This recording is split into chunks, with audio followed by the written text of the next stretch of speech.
Dalam kehidupan yang kita lalui sebagai seorang manusia, Allah telah takdirkan ada di kalangan manusia ini diberi kekayaan oleh Allah. Ada di kalangan manusia ini diberi kefakiran oleh Allah Subhanahu Wa Taala. Walau bagaimanapun kita ingin sedikit berbicara berkaitan dengan adakah fakir versus kaya atau kaya versus fakir. Sebenarnya apa yang kita kena faham bahawa setiap perkara yang Allah cipta di atas muka bumi ini secara sunnatullah, suatu ketetapan daripada Allah. Tidak ada benda yang berlawanan pada hakikat sebenarnya. Sebagaimana yang kita sebut tadilah, kalau kita tanya satu soalan, apakah kaya lawannya fakir atau lawannya miskin? Adakah sehat lawannya sakit? Adakah perempuan lawannya lelaki? Itu lagilah parah kalau kita sebut begitu. Mana ada orang perempuan mampu berlawan dengan lelaki? Dan begitu juga kalau kita katakan lelaki lawannya perempuan.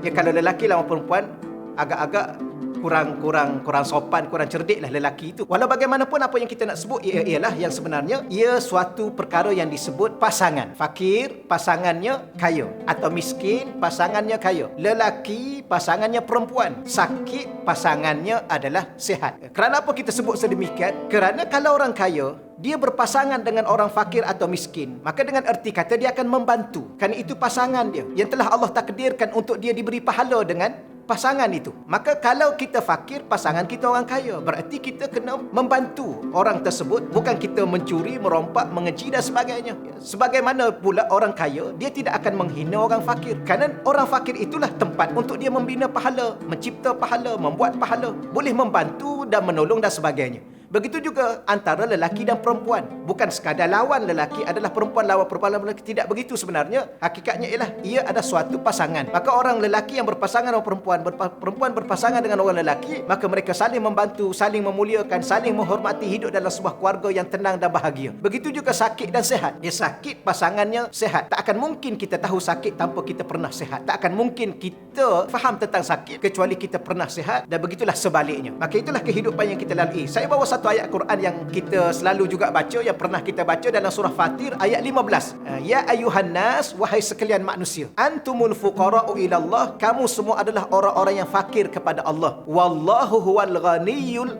hamid.